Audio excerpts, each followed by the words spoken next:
Hello बच्चों, कैसे हम सब लोग। आई होप आप सब मस्त होंगे और मज़े में होंगे। माई सेल्फ सपना आडवाणी और मैं आपका फिर से एक बार स्वागत करती हूँ मेरे यूट्यूब चैनल पे। आज का जो सेशन रहेगा बेटा वो हमारा रहेगा मैथ का सेशन। 10th क्लास के बच्चे जब पहली बार मैथ की बुक खोलेंगे तो उनका सामना जो होगा वो फर्स्ट चैप्टर से होगा जिसका नाम है रियल नंबर्स। तो आज हम उसी का सामना करेंगे और इस सच का सामना करने के लिए तैयार हो जाइए। तो without any wasting any time हम शुरू करते हैं हमारे सेशन को। Let's start. बच्चों देखते हैं हम लोग क्या होते हैं रियल नंबर्स। वेल आप लोगों ने बचपन से लेकर अभी तक बहुत सारे नंबर्स का सामना किया होता है, ठीक है। 1 2 3 -1 2 3 √2 √3 0.5 0.9 ओके 1/2 3/7 बहुत सारे नंबर्स। तो बेसिकली ये सारे नंबर्स को हम लोग रियल नंबर्स ही कहते हैं। क्यों? क्योंकि रियल नंबर्स वो होते हैं जिनको हम लोग नंबर लाइन पे रिप्रेजेंट कर सकते हैं, ठीक है। तो जो भी नंबर्स होते हैं अगर हम उन्हें नंबर लाइन पे रिप्रेजेंट कर सकते हैं तो they are known as real numbers. और हमें पता है हम नंबर लाइन कुछ इस तरीके से बनाते हैं जिसके अंदर जो पॉजिटिव नंबर्स होंगे 1 से लेकर आगे जो भी कंटिन्यूटी रहेगा उसको हम कहेंगे नेचुरल नंबर्स। 0 को अगर आप ज्वाइन कर लेते हैं नेचुरल नंबर के साथ तो वो हो जाते हैं होल नंबर्स। नेगेटिव, 0 और पॉजिटिव, ठीक है, अगर ये सारे नंबर्स होते हैं तो इनको हम लोग यहाँ पे कहते हैं इंटीजर्स।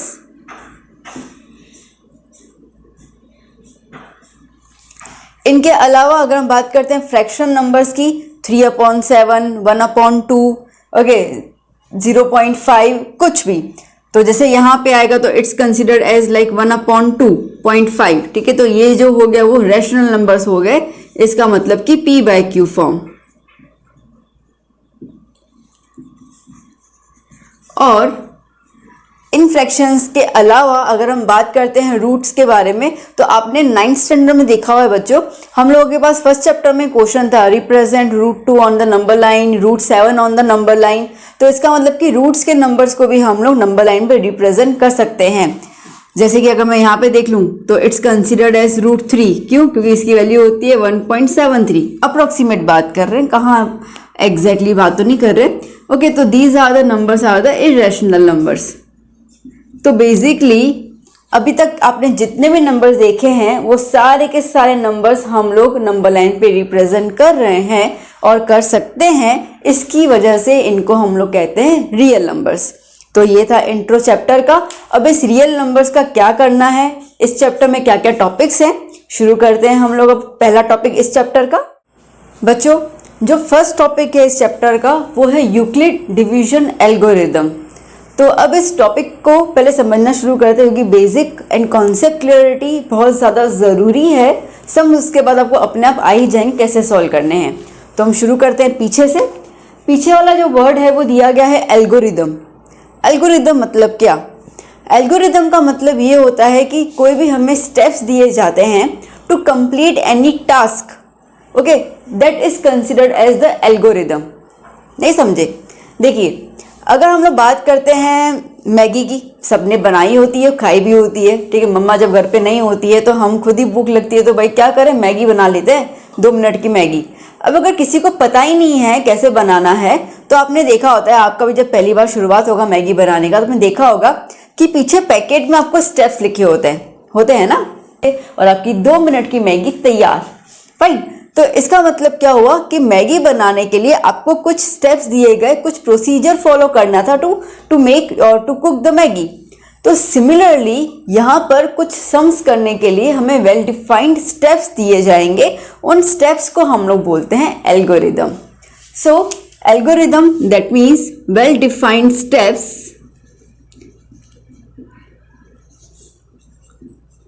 इसका डेफिनेशन टेक्स्ट बुक में दिया हुआ है, आप अच्छे से उसको देख लीजिएगा। मैं कीवर्ड्स अभी बता देती हूँ आपको। Well defined steps to complete और we could say to solve any problem, ठीक है। तो हमें कुछ स्टेप्स दिए जाएंगे। अब यह है कि ठीक है, ये तो समझ गए, स्टेप्स दिए जाएंगे, हमें प्रॉब्लम भी सॉल्व करना है, हम कर भी लेंगे। But now the point is that किस तरीके के प्रॉब्लम्स? तो प्रॉब्लम्स आपके पास जो होंगे वो होंगे डिवीजन बेस्ड। सीखा हुआ ना डिवाइड हमने बचपन में, ठीक है, तो बस वही डिवीजन बेस्ड है।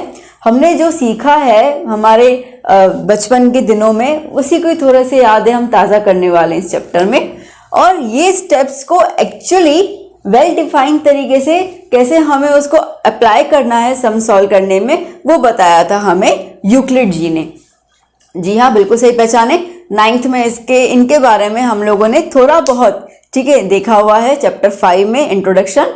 यूक्लिड वाज अ मैथमेटिशियन, ठीक है, और बहुत बड़े मैथमेटिशियन थे। फिर आते हैं Euclid, yes you heard it right, Euclid. इनके बारे में हमने 9th में थोड़ा बहुत, ठीक है, देखा हुआ है चैप्टर नंबर 5 में। बड़ा मासूम सा चैप्टर था वो, छोटा सा। तो अब Euclid, well Euclid was a great mathematician, और उसके अलावा he is also known as the father of geometry. यहाँ तक कि अगर हम ये कहें कि ज्योमेट्री का इंट्रोडक्शन और जो बेसिक फंडामेंट्स थे वो यूक्लिड के थ्रू ही हम लोगों को जानने को मिले थे। यूक्लिड जी ने अलजेब्रा में क्या क्या हमें बताया है वो भी हमें देखना है। वेल, आगे बढ़ने से पहले मैं एक और टॉपिक को आपको क्लियर करना चाहूँगी। एक टर्म है which is known as lemma. Lemma, तो भाई क्या होता है ये लेमा? लेमा का मतलब होता है कि अगर किसी भी अनप्रूव स्टेटमेंट या अननोन स्टेटमेंट को प्रूव करने के लिए हम लोग एक प्रूवन स्टेटमेंट का यूज करते हैं, उसको हम लोग कहते हैं लेमा। एक्सप्लेन। ओके, देखिए, सन सेट्स इन वेस्ट, ठीक है, वेस्ट में वो सेट करता है सन, और राइज कहाँ से करता है? ईस्ट से। अब यहाँ पर हम सबको ज्यादातर ये वाला स्टेटमेंट मुंह पे रटा हुआ होता है, that sun rises in the east, sun rises in the east. इसका मतलब कि वो स्टेटमेंट प्रूवन है, ठीक है। और अब हमें ये प्रूव करना है कि सन सेट्स इन वेस्ट, तो हम लोग क्या बोलेंगे? हाँ भाई ये सही बात है। क्यों? क्योंकि धरती तो गोल है, वो घूमती भी है, तो गोल धरती जब घूमती है तो सन जो है वो राइज तो यहाँ से होगा और सेट होगा वेस्ट में, ठीक है। तो इस तरीके से एक प्रूवन स्टेटमेंट का हमने यूज किया। ईस्ट वाला जो स्टेटमेंट था वो प्रूवन स्टेटमेंट का हमने यूज किया वेस्ट वाले स्टेटमेंट को प्रूव करने के लिए। तो मैडम जी हमें ये बताइए कि इसका मैथ में कहाँ यूज आता है। सुनो, हम लोगों ने 9th में ही, ठीक है, अगेन एक थ्योरम देखा था कि एक ट्रायंगल होता है जिसके अंदर एंगल्स होते हैं A B C, I mean 3 angle. तो इन तीनों एंगल्स का प्लस जो होता है वो होता है 180, ठीक है। अब ये चैप्टर 7 की बात है। अगर हम चैप्टर 8 पे आते हैं which is the quadrilateral chapter, उसमें हमने ये देखा था कि अगर आप चारों एंगल्स प्लस कर लो, किसके? क्वाड्रिलेटरल के, तो आपको क्या मिलेगा उसके अंदर? 360। अब आपको किसी को याद हो तो हम लोगों ने उसमें इसको जब प्रूव किया था, एक तरीका ये भी था कि इसके अंदर हम लोगों ने डायगोनल जो है वो बना लिया था। जैसे डायगोनल बना लिया तो क्वाड्रिलेटरल जो है वो 2 ट्रायंगल में डिवाइड हो गया। तो हमने ये बता दिया था भाई ये वाले ट्रायंगल का एंगल्स का प्लस 180 होगा, इस ट्रायंगल के एंगल्स का प्लस 180 होगा। 180 प्लस 180 कितना हो जाएगा? 360, ठीक है। इसका मतलब कि एक नया स्टेटमेंट प्रूव करने के लिए हमने ऑलरेडी प्रूवन स्टेटमेंट का यूज किया। इसको हम लोग कहते हैं लेमा। आई होप आपको लेमा और एल्गोरिदम ये 2 डेफिनेशंस क्लियर हुए होंगे। आपको कॉन्सेप्ट क्लियर हो जाएगा तो आप स्टेटमेंट्स खुद ही बना सकते हैं। ये वेरी शॉर्ट में या 1 मार्कर में, ठीक है, चांसेस हैं पूछने के डिफाइन द टर्म लेमा और द एल्गोरिदम। तो इसके लिए मैंने आपको ये एक्सप्लेन कर लिया। वेल, अब हम ये देखते हैं कि यूक्लिड ने हमें किस तरीके से समझाया है डिवीजन करना। आइए बेटा, अभी हम लोग देख लेते हैं कि यूक्लिड जी ने हमें क्या स्टेटमेंट दिया है डिवीजन को लेकर। यूक्लिड जी क्या कहते हैं? For given positive integer a and b, आपको 2 पॉजिटिव इंटीजर दिए हुए हैं a and b, there exist unique integers q and r। तो उनको डिवाइड करने पे आपको 2 नए इंटीजर्स मिलेंगे जो यूनिक होते हैं, एक q हो गया और एक r हो गया। सच दैट, इस तरीके से मिलेंगे कि आप जब उस इक्वेशन को, उन नंबर्स को इस इक्वेशन में रख देंगे तो आपको इक्वल मिलेगा। इसका मतलब कि a is equals to B Q plus R, और ये कंडीशन सेटिस्फाई करेगा। आइए हम इसको बहुत आसान तरीके से एग्जाम्पल के थ्रू समझते हैं। तो हम लोग एक एग्जाम्पल ले लेते हैं यहाँ पे। लेट्स टेक 13 नंबर को मैं डिवाइड कर रही हूँ 3 के साथ, ठीक है। तो क्या होगा, 3 4 ज़ा 12, क्या बच गया आंसर 1। अब देखिए बेटा, हमें ये पता है कि हम इनको क्या क्या टर्मिनोलॉजी यूज़ करते हैं इनके लिए। जैसे जिस नंबर को आप डिवाइड करते हैं उसको हम लोग कहेंगे डिविडेंड, जो नीचे बच गया उसको हम लोग कहेंगे रिमाइंडर,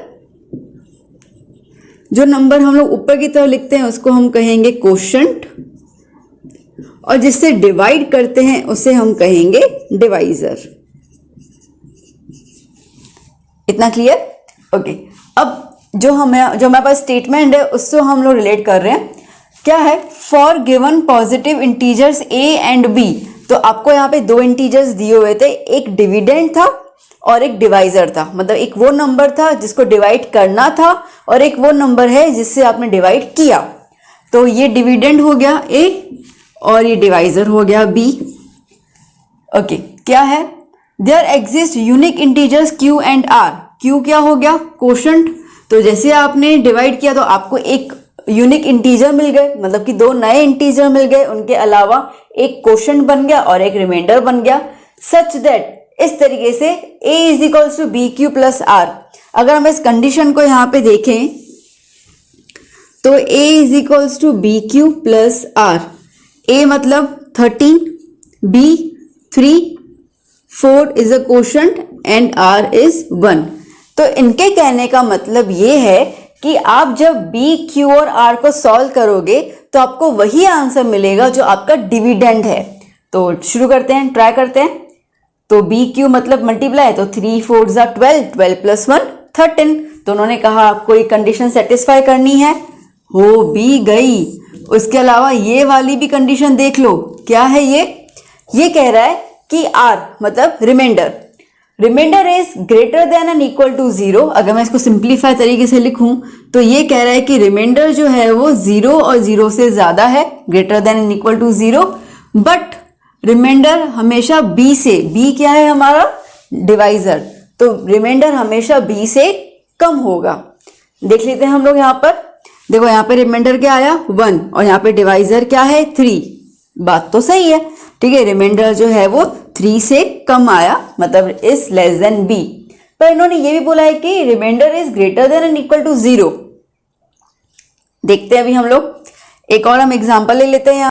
एग्जांपल हमने लिया है यहाँ पर, समझिए कि हम लोग 11 को 3 से डिवाइड कर रहे हैं, ठीक है। तो 3 3 ज़ा 9, क्या रिमाइंडर आ गया 2। तो अगेन रिमाइंडर जो है वो डिवाइजर से कम है, अभी तक तो सेटिस्फाई कर रहा है। एक और एग्जांपल लेके देखते हैं। लेट्स टेक 15, 3 5 ज़ा 15, आंसर इज 0, ठीक है। तो इसका मतलब ये हुआ that remainder is equal to and greater than 0। तो 0 भी आया, ग्रेटर देन 0 भी है। अब ग्रेटर देन 0 तो 1 2 3 4 5 6 बहुत सारे नंबर होंगे, कहाँ तक रुकना है, लेस देन b, मतलब कि b से कम आना चाहिए। तो आपके सामने है, यहाँ पे एक रिमाइंडर 1 आया, दूसरा रिमाइंडर 2 आया और एक 0 आया। तो अगर हम इसको इस कंडीशन के थ्रू समझते हैं तो r is less than b, b मतलब 3, तो r की वैल्यूज क्या होनी चाहिए थी 1 0 1 एंड 2, उससे ज्यादा नहीं, मतलब 3 नहीं चाहिए। अब आपके लिए एक टास्क है और वो ये है कि आप ऐसा कोई नंबर सोचिए, ठीक है। जैसे कोई भी नंबर, जैसे मैंने यहाँ पे 3 वाला लिया है डिवाइजर, तो मैं कोई भी ऐसा नंबर सोचूं और मैं ये सोचूं कि नहीं 3 मुझे रिमाइंडर में बचना ही चाहिए। तो आप मुझे बताइए क्या कोई ऐसा नंबर एग्जिस्ट होगा जिसको अगर हम 3 से डिवाइड करें तो हमें रिमाइंडर 3 मिले? अगर ऐसा कोई भी नंबर आपको दिमाग में आता है तो आप मुझे कमेंट सेक्शन में जरूर बताइएगा, फिर हम चेक करते हैं कि ये कंडीशन जो है वो सही में सेटिस्फाई हो रही है यूक्लिड वाली या नहीं हो रही है। बट हाँ, ध्यान दीजिएगा, ऐसे नहीं आप कोई और नंबर से डिवाइड करके बोले मैम रिमाइंडर 3 आ रहा है, मैंने ये नहीं कहा। डिवाइजर जो है, मतलब इंश्योर जो भी आप डिवाइजर ले रहे हो वो सेम डिवाइजर की वैल्यू आपको रिमाइंडर में मिल रही है या नहीं। अगर आप 7 नंबर ले रहे हैं तो क्या आपको रिमाइंडर 7 मिलेगा? अगर आप लोग 5 से डिवाइड कर रहे हैं तो क्या रिमाइंडर में आपको 5 मिल सकता है ऐसे कोई डिवीजन में, वो आपको चेक करना है। तो यही स्टेटमेंट हम लोगों को यूक्लिड ने दिया है। और ये डिवीजन तो हमने बचपन में सीखा हुआ है, बट इसका सही मायने क्या है और इसका कैलकुलेशन किस तरीके से करना है वो हमें यूक्लिड ने बताया था in a well-defined steps. That's what is known as algorithm.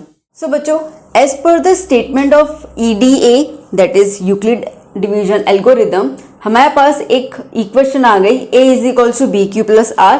ठीक है, तो हम ये इक्वेशन भी लर्न कर सकते हैं और इसका फंडामेंट जो है वो भी देख लेते हैं।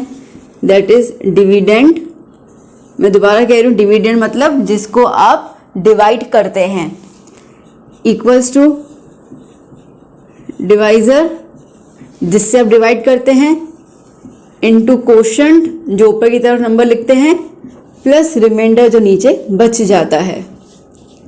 इसको सिंबॉलिक फॉर्म में हमें यही दिया गया है, A is equals to B into Q plus R and the condition is this. Okay, अब आपके पास जब दो नंबर दिए जाएंगे डिवीजन में तो आप कहेंगे कि मैम कौन सा A लेना है कौन सा B लेना है। ये दिक्कत बच्चों को आ जाती है, पता नहीं क्यों आती है, बट आ तो जाती है। तो बेसिकली यहाँ पे कंडीशन एक और आप समझ लीजिए, वो ये है कि A is always greater than B। तो आपको कोई भी नंबर्स डिवाइड करने के लिए दिए जाते हैं तो जो A रहेगा वो डिविडेंड मतलब कि अंदर की तरफ जाएगा, और जो B होगा वो डिवाइजर मतलब कि वो उसको डिवाइड करेगा। तो अगर आपको दिक्कत हो तो ये वाले फ्रेम को आप ध्यान दीजिएगा, A is greater then B, क्योंकि आपको A और B ये दो इंटीजर्स तो क्वेश्चन में दिए ही जाएंगे। उसके अलावा Q और R तो हमारे ऊपर है निकालना।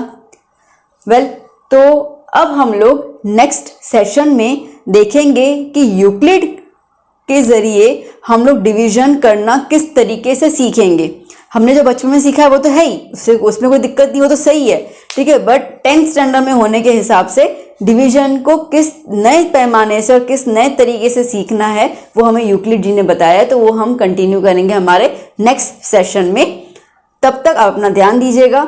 अगर कुछ भी कॉन्सेप्ट में डाउट लगे, कुछ हो, तो आप मुझे बिंदास कमेंट सेक्शन में बताइए। I will solve your queries without any delay. उसके अलावा अगर आपको ये सेशन अच्छा लगा हो कि हाँ मज़ेदार है, कॉन्सेप्ट क्लियर हुआ है, तो एक थम्स अप जरूर करके जाइएगा। सब्सक्राइब द चैनल अगर आप चैनल पे नए हैं तो, और अगर आपको ये सही में वीडियो अच्छा लगा है तो प्लीज़ अपने फ्रेंड्स को ये वीडियो जो है वो शेयर कीजिए। तब तक अपना ध्यान दीजिए, मिलते हैं हम नेक्स्ट सेशन में। Bye bye, take care.